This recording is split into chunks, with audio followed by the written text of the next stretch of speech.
What a lovely day!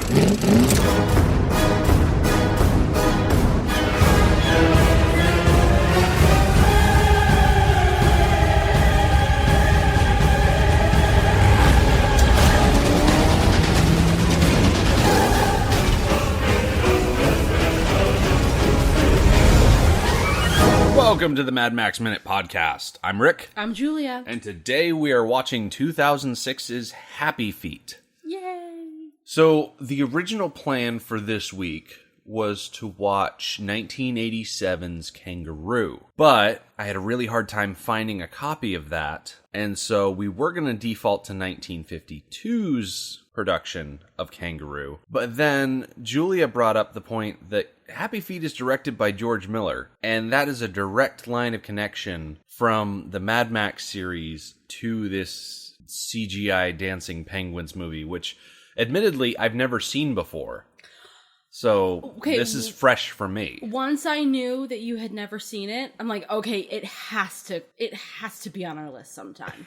And an opening came up. I'm like, all right, we're doing this. Because it's a fun movie. So, like I said, it's directed by George Miller. It's produced by Bill Miller, George's brother, George himself, Doug Mitchell.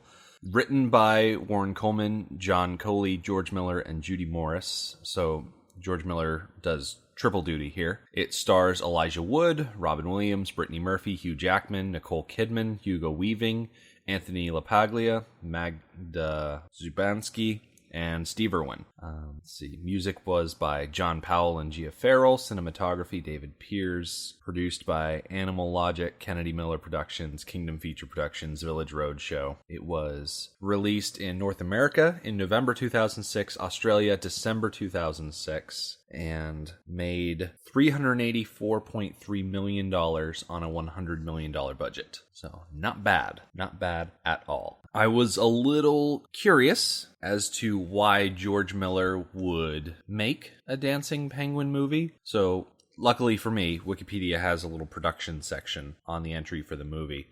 And the first paragraph talks about how when George Miller was working on Mad Max 2, he was talking to a cameraman whose father was part of the Shackleton expeditions, and this cameraman was talking about how Antarctica is very similar to the wasteland in that it's expansive and barren and that it's just spectacular. And so this idea of doing a movie in Antarctica stuck with George Miller, and so then he saw things like BBC's Life in the Freezer documentary, and things just started to, come together as he made this idea. So, according to this, the production of Happy Feet was supposed to begin sometime after the completion of the fourth Mad Max movie because, this was some years ago. But Happy Feet actually got pushed up in the production roster because of complications with, where they wanted to film in Africa. So yeah, I'm not quite sure what to expect out of this. There's a couple of things that mention that this is kind of like a jukebox musical, which, I think a lot of people look down on, but at the same time, they're also fun. I see it as fun. I don't look down on this movie at all. I think I've seen it twice. It's an enjoyable movie. I think you're going to have a good time. All right. Should we get into it? Yeah. So, I'm going to play the trailer for everybody. I know I like to mention that. So, you'll hear the trailer, we're going to watch the movie, and then we'll come back during the end credits like we've been doing.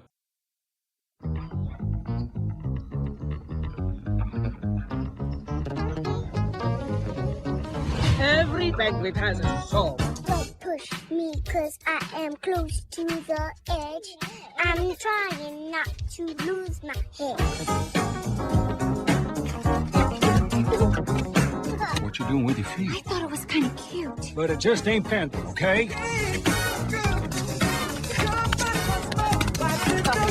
Woo! Who is this fool? For all our sakes, you must stop this freaking us with the feet. But Paul... You, Mumble Happy Feet, must go. If she leave him now, she take away the biggest part of him. Ooh, don't, baby, please don't. Please, guys. I'm a baby. What's he doing? I think he's singing. I'm not singing. That's not singing. Yeah, I I heard an animal once do that, but then they rolled him over. He was dead. Each morning I get up and I can barely stand. Come here, sausage. I take you with ketchup. Bring it on! Kiss my frozen to kiss it.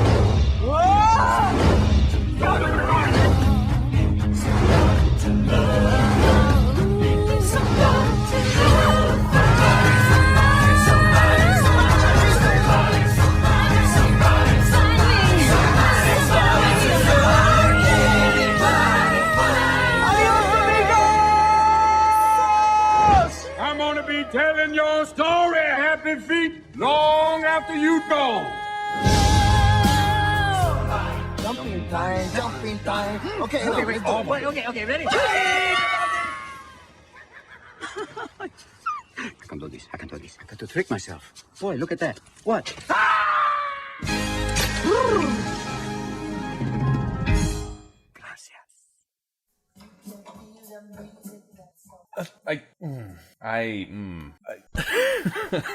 I see what you mean when people say it's a jukebox musical. Like, it's just all the most popular music. I don't even know what to say about this movie. Like,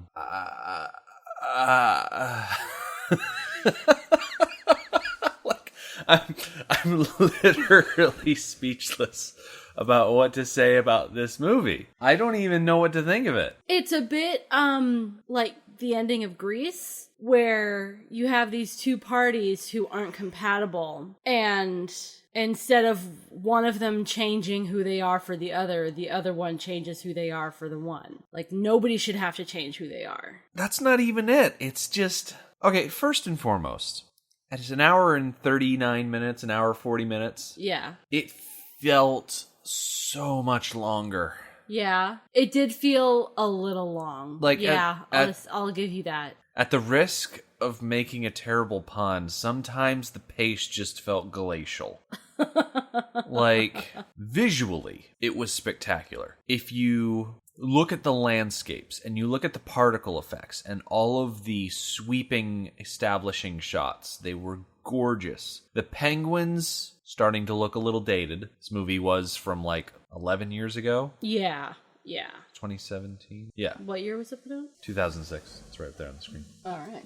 But yeah, I'm not quite sure what to like make of this, because it just kind of kept going. Like, okay, there were parts of it that felt really good. The parts with a lot of kinetic energy were fun to watch, but it just seemed to go sequence after sequence after sequence, and it just kept going. And there were multiple times during this movie where I wanted to like tap the pause button just to see how much time was left. Yeah. Because it just felt long. You know what I mean? Yeah. I'm genuinely conflicted about it. Yeah. Like, it's a kid's movie, obviously, designed for children, but as I'm thinking about it, it's like it's hard to imagine it keeping a child's attention for that long. I agree.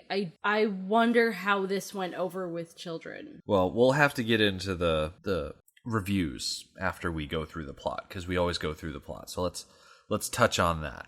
Okay. So the premise of this movie is that emperor penguins specifically mate by singing. And it's not like how a regular bird sings. It's like a popular song. And so you start off with Nicole Kidman and Hugh Jackman as the two main character penguins in the beginning sequence. Hugh Jackman is kind of an Elvis ripoff, and Nicole Kidman is just like, I don't know what even style to attribute to her. Right. I can't stand how she did the voice. She is it's so like airy and breathy. Ditzy. Yeah.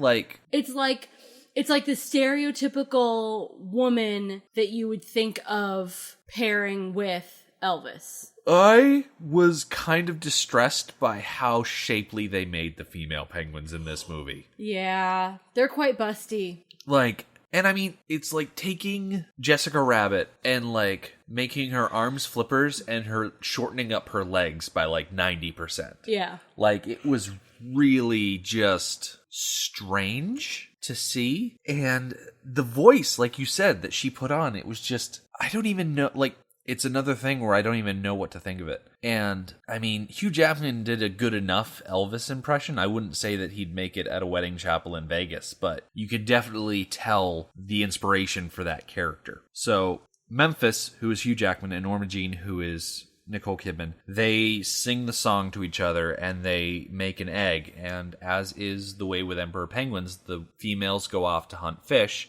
and the males incubate the eggs. So there's a blizzard happening and Memphis drops the egg and it kind of rolls off into the cold. And he grabs it and brings it back into the group. And by the time that hatching season begins, Memphis's egg is like one of the last ones to hatch. And the resulting chick has this thing about dancing. So this is Mumble, played by Elijah Wood. Although we don't really hear him. Yeah, it's not Elijah Wood for a little while. Yeah. It's some kid. It's some other child. So they have this beginning conflict that Mumble is a dancer and Mumble is not a singer. And they try and teach him the traditional way and that doesn't work out. And so they try and bring in a specialized teacher and she doesn't work out. And, I mean, it's cute enough. I mean, there's something about baby penguins that are inherently adorable. Yes. You know. Do you think maybe this part of the film could have been tightened up and you would have felt better about the whole thing? Okay, knowing nothing about the film going into it, I thought him being a tiny penguin was like most of the movie. I thought it was the whole thing that he was a penguin that danced instead of sung, and so the whole thing was him learning how to dance better and teaching everybody how dance is cool. And then, you know, that's the story. It's a fun kids movie. They dance to a bunch of musical numbers and then boom, you're done. Bob's your uncle. Yeah. That is so not what this movie is. No. This movie is so much more than that. Yes. I mean, there are two separate but intertwined storylines tackling large social issues. Yeah. And that's a lot to tackle. It is a lot. So the first storyline is obviously Mumble is a dancer in a community of penguins that mates by singing. Yes, and right away they point out that he won't be able to mate if he can't sing. Yeah. So and of course they're penguins, that's their drive, is to mate. Yeah, eat and mate. That's the that's animal what they drives. do. So Mumble goes off alone to dance, and that's where we get introduced to this secondary storyline. The idea of aliens, because a bunch of predatory birds swoop down on him. They're called skua, and one of the skua is got this yellow band around his leg, and it's, you know, one of those tracking bands that scientists put on birds. And so you get introduced to this idea of aliens because, you know, that's what birds call humans. They're aliens. So that kind of sets up for later in the movie what's going to happen, because we fast forward from there to an adult, more or less an adult Mumble. It's the penguin's graduation day. Yeah. So which he's been excluded from. Yeah. And he hasn't actually, because he can't sing. He doesn't finish molting either. No, I think that's two reasons. One, because his egg was damaged. I remember from March of the Penguin, where they talk about, like, it's about emperor penguins, and they talk about, like, their whole thing about the women going off and the men incubating the egg. If they drop those eggs, it is insanely cold. It does damage to the egg very quickly. So I think, you know, his delay in development is because of him being dropped and being exposed to the cold. It also serves to tell him apart from all the other penguins. That it does. It's very easy to pick out Mumble because he looks different. And he actually has like a tuxedo print. Yeah, he's got a bow tie. And then he's got little like buttons for spats going down his legs. Yes. I like that detail. Like just the little buttons like on his ankles. Yeah.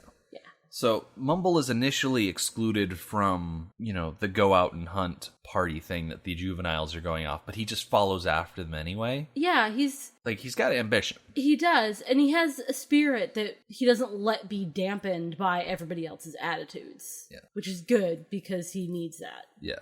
And so they all go to the edge of this giant cliff, and these are all the regular juveniles, and they're anxious about diving in, and then Mumble just pratfalls his way through the group and flies off the cliff into the ocean, and then everyone follows suit. And that's kind of where we get to see Mumble and this other female penguin, Gloria, and they have some sort of special connection and whatnot. But it's really highlighted at this point that there is such a shortage of fish. Like, it was alluded to earlier, but this is where it really comes to a head. Yeah, they see a school of, I don't know, maybe 20 fish, and they all go berserk. Yeah. So Mumble goes above and beyond to present Gloria with a fish.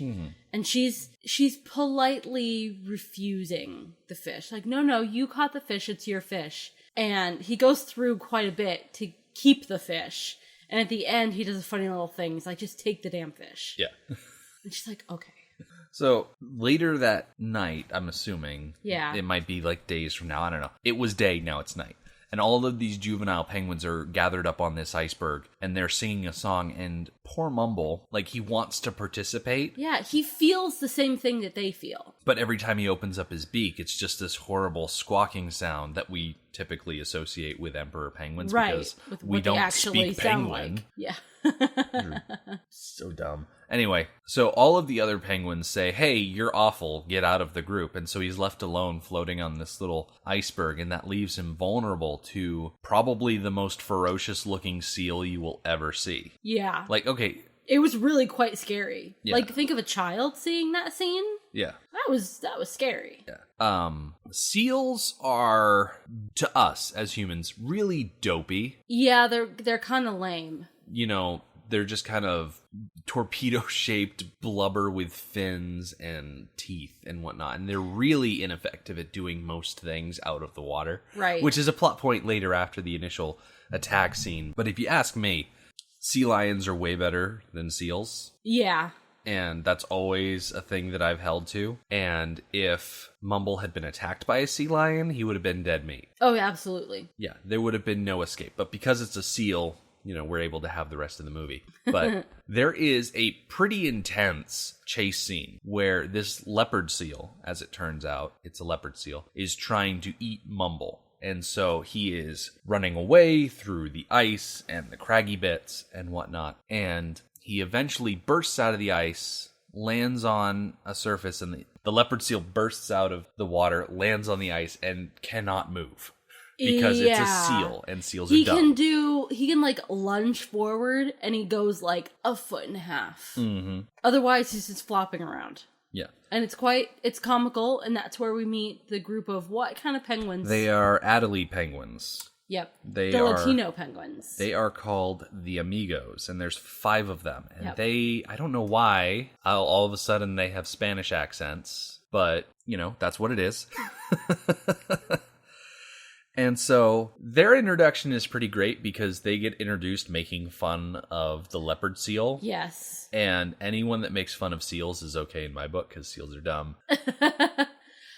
This scene is definitely somewhere where they could have tightened up, though. Oh, absolutely. It went on for a very long time. Yeah, because the Amigos are... The amount of time that they spend taunting this seal. And the seal is like, oh, I'm going to eat you guys. And then he can't get there fast enough. And it takes a while. Yeah.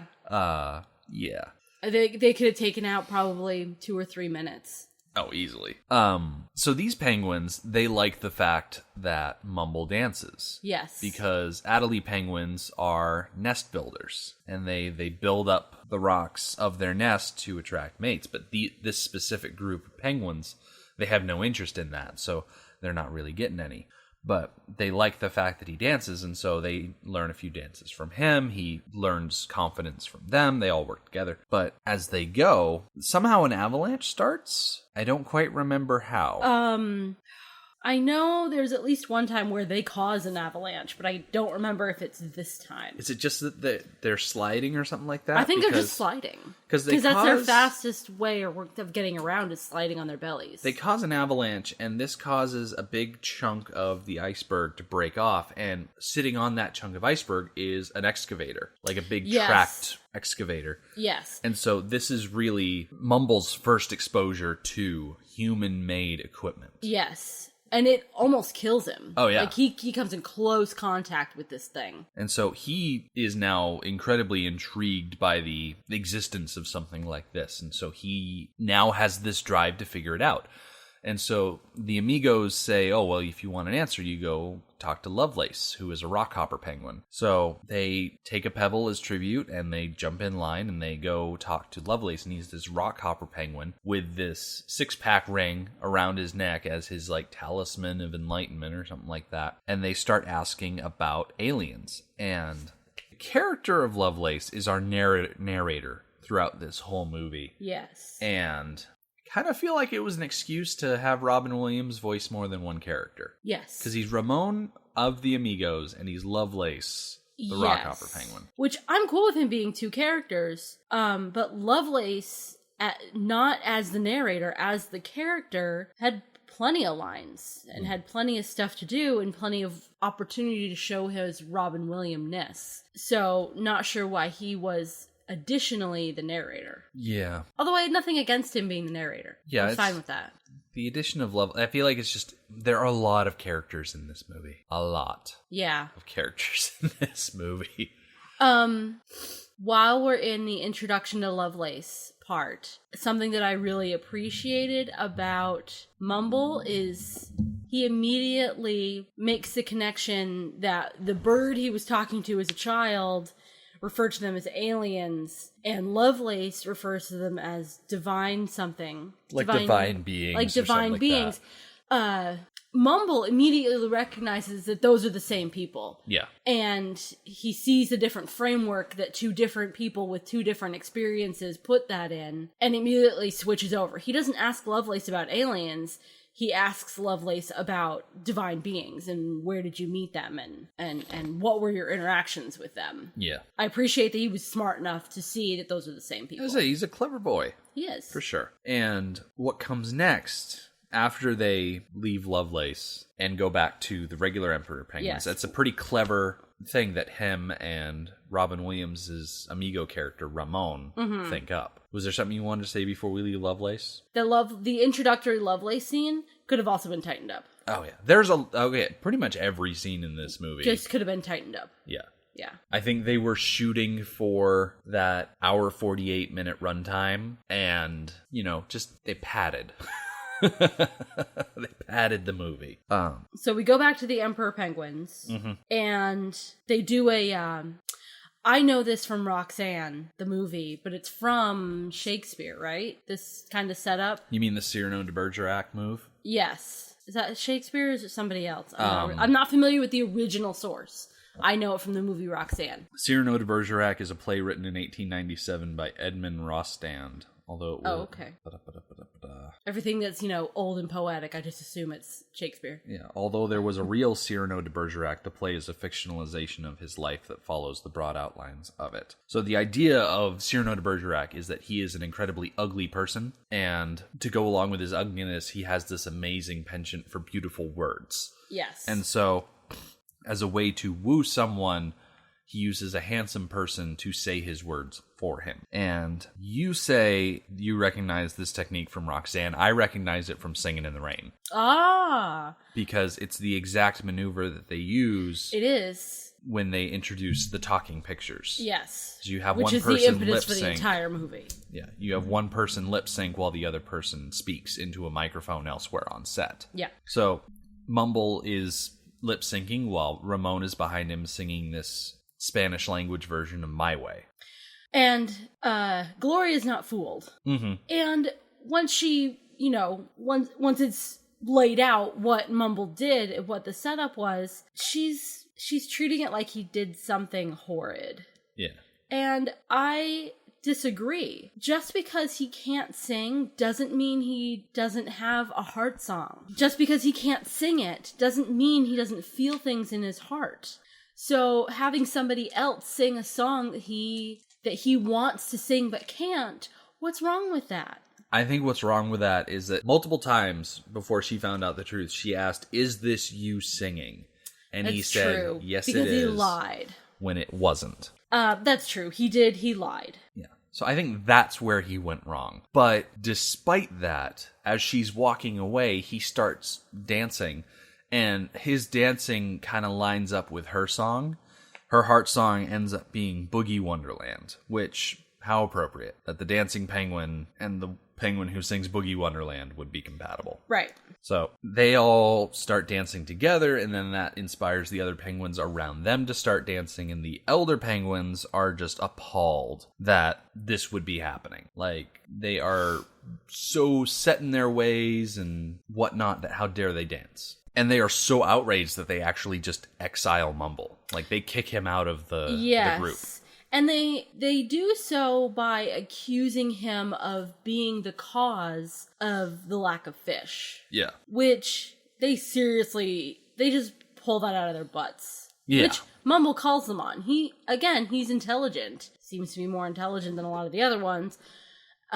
And he's like, but me dancing has absolutely nothing to do with fish. I don't see the connection. I don't see how you can blame that on me and use that as motivation to exile me. And they have set up this, like, council of elders who have this, some kind of deity. The Gwyn. And that's just, they use faulty logic to make these connections to get rid of Mumble. Yeah. Forgot his name. And it's just so frustrating to watch them work. Like, it's just so frustrating. What's frustrating about it is that Mumble is shamed by his community and accosted for his style of dance like 3 times in the movie. They just keep retreading it over and over. They do. Like, we've already learned the lesson that penguins sing, they don't dance. Yeah. If you don't sing, you are not a proper penguin. If you dance, you are not a proper penguin. We have been over this. We get it. Yeah. And I think we could have gone over it, once to introduce the idea and once to exile him. And that's it. That's all we needed. We didn't need it. They didn't need to keep hammering it home. Yeah. Which they do. Yes. So Mumble is like, well, you can't exile me if I just leave. And so he is going to go off and he is going to find the aliens and he is going to make them give all of the fish back. Yeah. Well, I was just thinking. You made a face like you were going to go more than that. Yeah, I was thinking off topic. Cutting back a little bit. When it's first discovered when he's a baby, like newly hatched, that he's a dancer, not a singer, his parents' concern is that he's never going to find a mate. Well, he did. He pretty much, mated, but joined with Gloria. That, ritual of joining your songs, and in their case, joining your dance and your song, that is a mating ritual. They have now, bonded. Yeah. And he successfully did that. So their major concern, as his parents, has been cleared. So Gloria is played by Brittany Murphy, by the way. Yes. And the really mean penguin that throws Mumble out is Hugo Weaving. Oh, that okay. really old, bent penguin. Hugo Weaving, does he have a Scottish accent? Was that his Scottish accent, or was he putting that on? One moment. It's so hard to tell these days because, actors are good at accents for the most part, and they do all sorts of different things where they do all sorts of different voices and accents, that it's really hard to tell nowadays what their actual accent is, what they actually sound like. Hugo Weaving is a Nigerian-born English-Australian film and stage actor. Okay. Well, Scottish isn't his natural accent. Nope. I don't know what is, but it's not Scottish. Nope, but it's probably just British. Yeah, he resides in Sydney. Okay, so it's probably British with a twinge of Australian. Probably. Yeah, I don't know. I'm making assumptions. Honestly, it's hard to think of Hugo Weaving without him being either Agent Smith, which has just the most monotone accent, or Elrond, yes, who is Elvish. Right. It's that fantasy British. Anyway. Right. I was going to say that's British. Yeah. Okay, back to the movie. Where were we? So Mumble leaves. And he goes back to Mumble leaves and he goes back to Lovelace, the Rockhopper penguin, because he wants to find the aliens. And when he gets back to Lovelace has this, like I said, a 6-pack plastic ring around his neck, and it's gotten too tight for him to, function. Yeah, he can't talk anymore. He can, barely breathe and move, and it's very uncomfortable to watch him. Yeah. For a good portion of the movie. And so Mumble basically says, come with me, we're going to go find these people, maybe they can take that off of you. Yeah. Type of thing. And so the amigos, Lovelace and Mumble, they go and they trek out from where the Rockhopper Penguin was to eventually reach where the elephant seals are. And it's this big long travel sequence going through landscapes and whatnot. Yeah. And then they finally reach the elephant seals, who just serve as a landmark. They don't really do much else. I did find it interesting that the elephant seals had the Australian accents. Yes. No other characters had Australian accents. Right. Definitely, it's very clear that groups of animals represent different ethnicities around the world. Yeah. The elephant seals are the Australians. The small penguins, the the Adelie. Adelie penguins are Latinos, South American. The emperor penguins are, I would say, European in general. Really? I would say they're just white. Because, yeah, that seems right. Yeah, They're like generic white. Yeah, there's really, I don't know. And the leopard seal, he had an accent. Was it like Russian? Honestly, I don't remember. I didn't catch it. It was quick. He only said like 2 lines, but he did have an accent. Yeah, but the important thing actually in this journey to find the aliens happens after the elephant seals, because Gloria catches up with them. And Gloria's like, hey, you responded to my heart song. We should totally be bonded. Right. And whatnot. Like, you left. I'm supposed to go with you. Yeah. Like, we're bonded.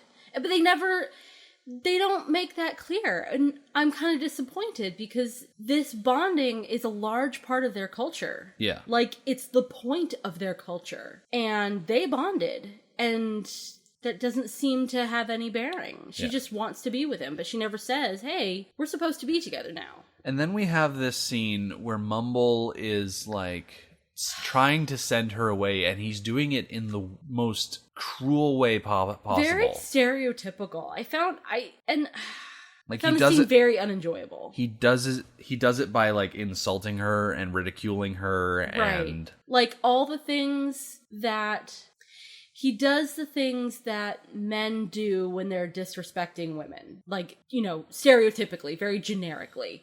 But, like, he puts her down, and he argues with her, and he forces her to make the decision to leave, even though he's the one that wants her to leave. Yeah. Like, he treats her very poorly. Yeah. And she leaves. And it works. Everything he does works, and she leaves. And I was very annoyed by that. Yeah. Like, why? I just wish that why have her show up again? Right. What point did it serve in the story? Okay, it showed us that they are bonded. Okay, but you didn't use that as a point. It served no purpose. And why not just be honest? Why not say, hey, I'm going to go do something really dangerous, and I care for you, and I don't want you to get hurt. Please go back. Yeah. That probably wouldn't have worked. She probably would have said, I don't care. I want to face it together, because that's what you do when you're a bonded pair, is you face things together. It's part of being bonded. But that's a human thing. Yeah. Not a penguin thing, so whatever. So after he sends away Gloria, they continue on and they reach something called the Forbidden Shore, which is a human outpost. Yeah. And it's largely abandoned, I think, because everything seems very untouched. Yes, everything seems very rusty and, abandoned. It's very gloomy, very ominous. Yeah, dirty. Kind of scary, actually. Yes. Just at how much unknown there is. Yeah, I like that we saw a human outpost genuinely from an animal's point of view. Yeah. Where, even if it wasn't abandoned, people don't hang out outside. They're inside, doing their thing. They're not hanging out outside because they're not prepared to be in that kind of temperature. So, from an animal's point of view, it looks abandoned. Mm-hmm. So, it's here that we get our next big action sequence, because the penguins are attacked by a pair of killer whales. Mm-hmm. Which I felt was random. Yeah, it was an excuse for another action scene. Yep. And it did serve a purpose. It got the plastic thingy off of Lovelace's neck. Yeah. One thing that I was actually a little disappointed by this scene, because these 2 whales, they spend a lot of this time trying to get the penguins into the water, and then they're batting the penguins around. They're like toying with them. Yeah, they're playing with their food. And at one point, they actually have the penguins in their mouths and they spit them out. To keep play with them. And eventually, the penguins get on land. They do the same thing that they did with the leopard seal. Uh-huh. And the 2 killer whales are flopped up on land. And I was expecting the killer whales to start talking like the leopard seal did. Yes. Because the leopard seal, he was up there and he was like, oh, I'm going to get you. All the other animals talk. Get back here and get in my mouth. And these two whales are just kind of flopped up on the water and they go, then just go back in. And it's been demonstrated to us that they are intelligent. Yeah. By playing with their food. Yeah. So I'm disappointed that they didn't talk. Of course, it would have been a repeat of the leopard seal scene. Yeah. But then again, the whole thing of them getting attacked by a predator was a repeat to begin with. Yeah. It just seemed, excessive. Yeah. Padding. It did. Is the word I'm looking for. There was some accuracy there that penguins are pretty low on the food chain, and they have a lot of predators. Yeah. And by going out into the world, exploring places that are unknown, they are going to meet predators. Yeah. So after they meet the killer whales, they continue on and they eventually find human fishing boats, like the huge fishing boats. Mm-hmm. And they separate. Yep, because Mumble wants to follow them. Mumble's the only one that ends up at the fishing boat. I can't remember how. Yeah, Mumble wants to follow them, the rest of them don't. Yeah. And so he turns to the rest of them and says, go back to my family, let them know what I did, and then he jumps off a cliff and like a higher jump than we have seen. Yeah. This is like seemingly hundreds of feet tall, and he's falling for a long time. Yeah, it was one of those classic things like, I'm still falling! Yeah, and then he gets to the bottom, and the rest of the penguins are like, well, that was a waste, all this away, and he just jumped off the cliff and killed himself. Yeah. Movie's over, I guess, but no, he survives, and he starts swimming after the boats. And he gets up to the boats and he sees these giant nets full of fish, and he latches onto the bottom of one of the nets, and he eventually gets pulled off and thrown back into the water. Yeah. But he starts just doggedly pursuing these fishing boats, and he ends up washed ashore in, I guess, Australia. That's what the Wikipedia thing says. Okay. Yeah, I figured it was either Australia or the southern tip of Africa. Yeah, something like that. Yeah. So he washes ashore, I guess, in Australia, and then the next thing he knows, he wakes up in like an aquarium or something like that in the penguin exhibit for this, aquarium. And so he starts to go crazy because the walls are painted and there's glass everywhere. Yeah, he keeps bumping into the walls, but there's plenty of fish. There's plenty of fish. He starts hallucinating about Gloria and the rest of his family. Yeah. I had feelings about zoos and aquariums before I ever watched this movie, but this movie definitely solidified. I don't like zoos. I don't like aquariums. I know that there are arguments to be made for keeping animals safe that can't be in the wild. I just think that animals are not a spectator sport. Yeah. And that idea from the animal's point of view is very driven home here. Kind of dramatically. Yeah. The first penguin he meets, just calls him Dave. Yes. And which is funny, but it's disturbing. Yeah, because after a while, even his hallucinations are hey, Dave. It's and he's literally just losing his mind. Yes. And he ends up just standing against the wall, staring at his feet. Yeah. Just in a daze. And I actually don't really like this moment. I think it's too simple. Where the girl is tapping on the window in a rhythm. This little girl walks up and starts tapping on the glass. Right. And one reason I don't like it is, how would you feel if somebody came up to your home and just started tapping on the window? That's an incredibly rude and dehumanizing thing to do. Well, first of all, they're penguins. Second of all, it's not his home. He's in prison. Right, but that doesn't make it okay to walk up and tap on the glass. Well, that's why there are signs that say don't tap on the glass. This child is rude. Yes, this child is a rude child. Yes, but this is a rude child. And I don't like how quick he is to pull himself out of his depression because a rude child tapped on the glass. Well, it's too simple a solution for a very complex problem. Setting aside the fact that the child should have been attended to by their parents so that she didn't tap on every glass surface she found. Yeah. The thing is, reminds me of Darla. It introduces this idea of a rhythm that he can dance to. I wish... It's not the fact that she is tapping on the glass, it's that she is tapping in a rhythm. You know what would have been wonderful? If that rhythm had come naturally in some way. If some natural part of the environment had presented some sort of rhythm, and he hears the rhythm, he starts to feel that rhythm. Not something artificial like this rude little girl. Except that this little girl introducing the rhythm, and he responds to rhythm. It is something that he has innately, and so the fact that she presents him with a rhythm is a connection that he makes with humans. It's the reason he is so trusting of humans. This is more than just an annoying kid. This is the first instance of him actually being able to connect with aliens. And that's how he communicates with them. So he starts dancing. Yeah. And of course, people go out of their friggin' minds because if an animal starts dancing, then hold the phone, stop the presses. Like, there are people wildly shouting into their cell phones, like, come down and see this dancing penguin. Yes. Now, one thing that they interestingly did in this movie is they used real humans. Yes. They mixed in CGI, non-CGI, and I thought they did it pretty seamlessly. Yeah. I wasn't like jarred by, okay, we're real people now. And I am so glad they used real people, because CGI people don't always work. No. Like, you can CGI a penguin and make it work. You can't always CGI a person. Right. For sure. Because we don't experience the uncanny valley with animals, Nope. right? It's just humans. It's just humans. Yeah. So this dancing penguin phenomenon becomes a phenomenon, and then, like nothing, we instantly flash back to the Antarctic, and Mumble's there. Yeah. With almost no pretense of what's going on. And so he waddles up to the other penguins and starts talking to them. Oh, hey, I'm back, and I met the aliens, and he's got this like antenna sticking off his back. Yeah, and that's the first indication that something's up. Yeah, well, I disagree with that.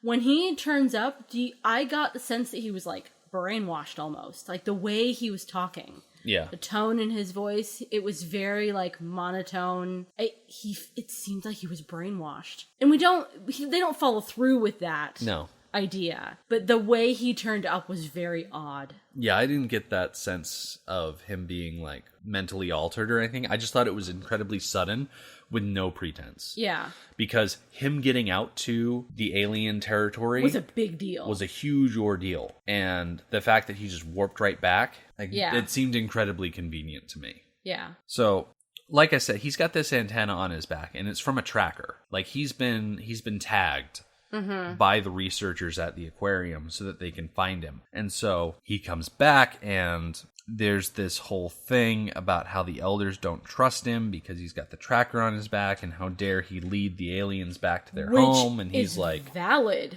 And he's like, well, you say the aliens don't exist, so why are you worried if I'm leading them back here if they don't exist? And there's that whole thing. And we get reintroduced to Gloria. And the way she's introduced is she's surrounded by a bunch of kids, and she's there with another male, Seymour. He's this big guy. And it turns out that she never mated. Like, she never found someone else to connect with. Yeah.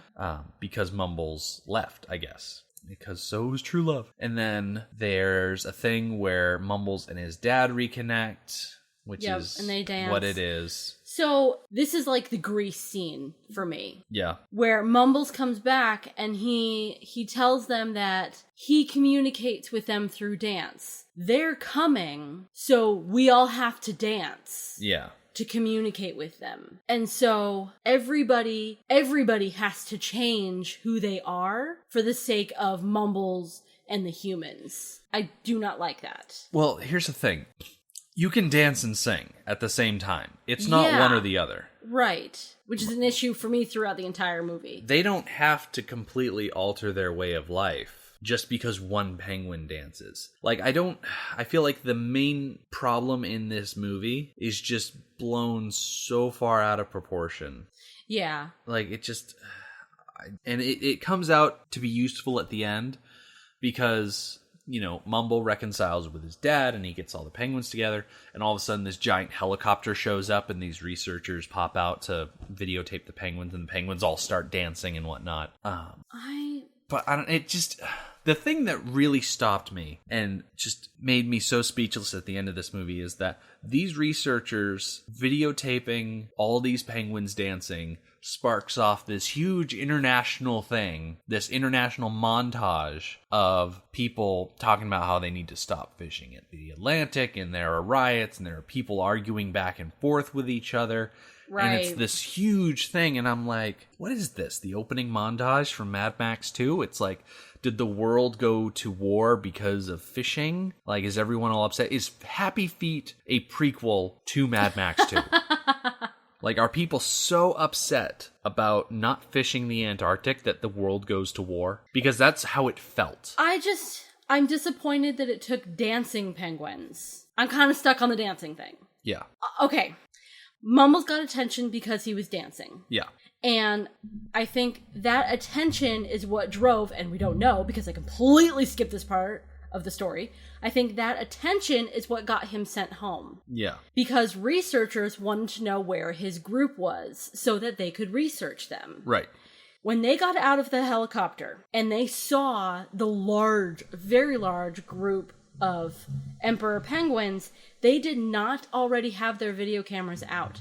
They were not expecting to videotape a huge group of dancing penguins. Yeah. They were expecting to find and research a group of empire penguins. And then they started dancing, so they pulled out their video cameras and all of that. Yeah. So the emperor penguins did not have to dance. All they had to do was be themselves.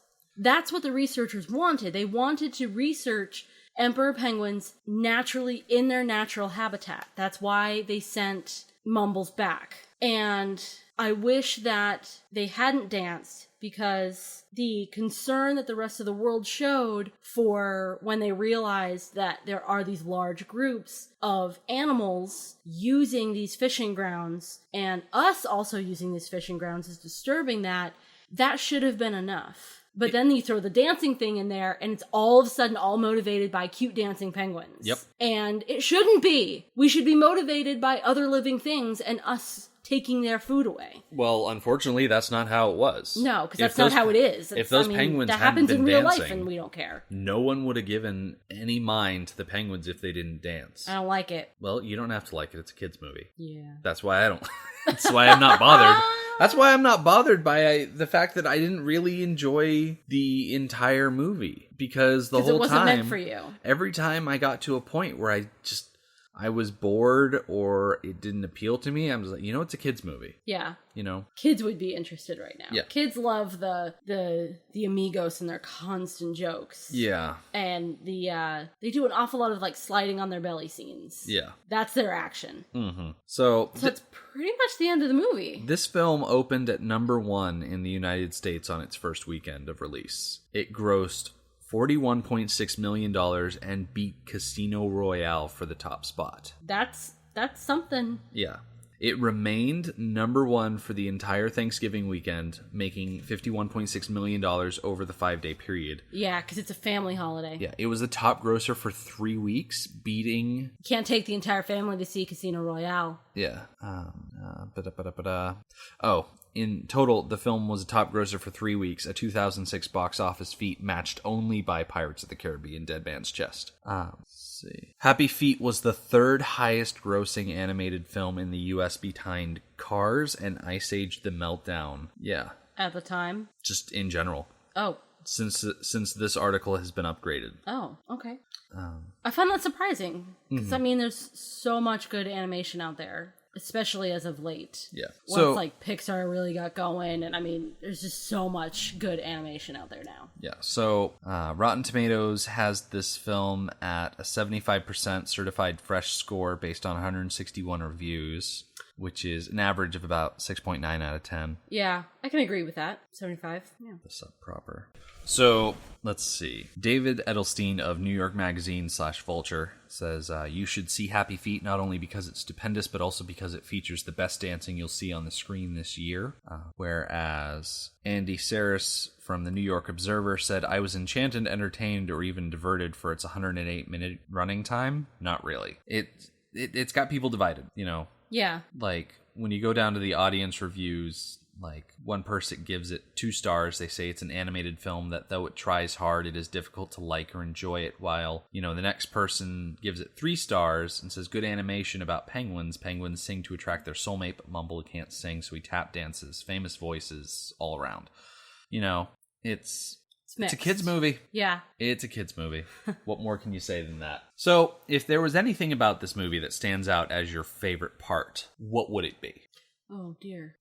I like it when big groups are working together to sing or dance. Like, there's a couple parts where they're all singing the same song and lots of different parts in the song, or they're all dancing together. I really like those parts. Mm-hmm. Including the end where they're dancing for the researchers. I don't like the point that they're making, but I like the dancing. Okay. Because they're all doing it together. I like things done like in unison, large groups. So I think that was probably my favorite parts of the movie. Okay.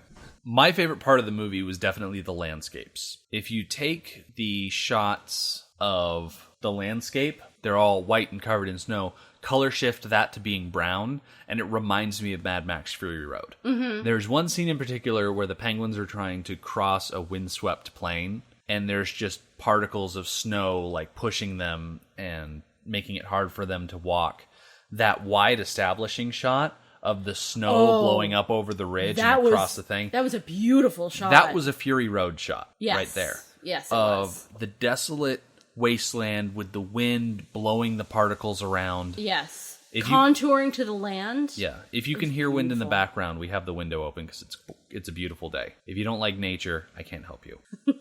But the nature shots in particular are definitely my favorite part of the movie because George Miller has an eye for shooting breathtaking scenes. Yes. And the people that he gets to craft those for him to capture his vision, like, he's very good at it. Yes, I agree. And yeah, you can take the penguins away and just have these gorgeous landscapes and crafted vistas, and they looked amazing. They were my favorite part, absolutely. All right. What stood out to you as your least favorite part? Okay, this is going to be controversial, and I think probably many of our listeners will disagree with me on this, but I have to say it because I have to be honest. Robin Williams. Okay. When he, goes on and on, I get bored. And I was okay with him as Ramon and his on and on-ness, because I thought it played really well with the Amigos, and I thought it was really amusing. What I didn't like, and my least favorite part of this movie, was Lovelace. When he goes on and on, especially when he starts bringing women into it. Like, he says he's got this troupe of, maybe 6 or 8 penguins who aren't even of the same species, I believe. And he is pretty clear that he is taking them back to his bedroom and he is going to screw them all. Yeah. And yeah, I didn't like that. I didn't like the character of Lovelace when he got into being Robin Williams. Yeah. Yeah, I didn't like it. My least favorite part of this movie was uneven pacing. I feel like there was a lot of start and stop and drag. And I can understand you're trying to make a feature-length movie based around dancing penguins. You've got to craft a story somehow.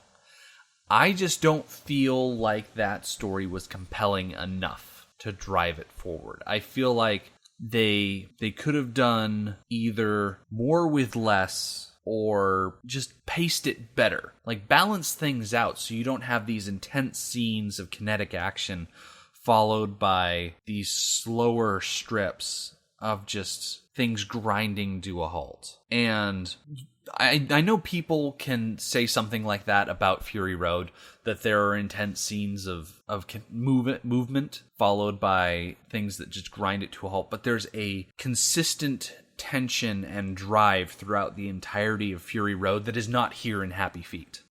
I agree. You know what I mean? Yes. I see what you mean. So, yeah, I think that's what really bothered me about this movie. If I'm sitting watching something and the thought crosses my mind, how long is this movie? Where are we at in the running time?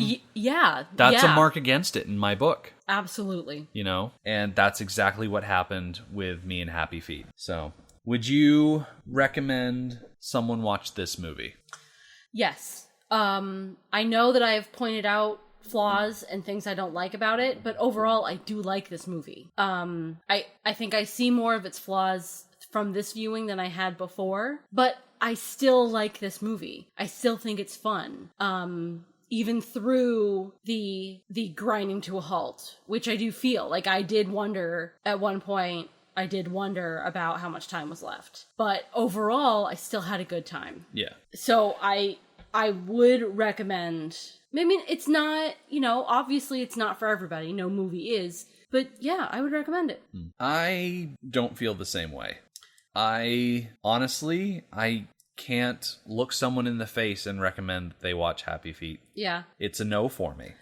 And I think that might stem from the fact that this is a kid's movie. I'm not the target demographic. I think I'm far too critical when it comes to children's entertainment. Like, I will say, with the caveat, if you have kids and you need to plop them down in front of their television and show them penguins, by all means, Happy Feet away. It's on Netflix. You can just call it up. That's what we did. But at the same time, if you are an adult in any sort of way that you can be an adult, Happy Feet's a pass for me. All right.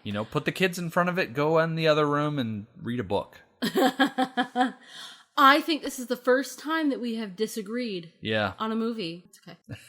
You know what? I can appreciate the fact that it was so easy to find this movie. It was on Netflix. Boom, there it is. Yeah. We didn't have to fight for it. That was a plus. So, we'll see what we got in store for next week. I'll post it on the main page, and you guys can keep track of it there. In the meantime, our website is madmaxminute.com. You can follow us on Twitter at madmaxminute, like us on Facebook, and join our listener society, Mad Max Minute Beyond Microphone. Thank you for joining us. We'll see you next week.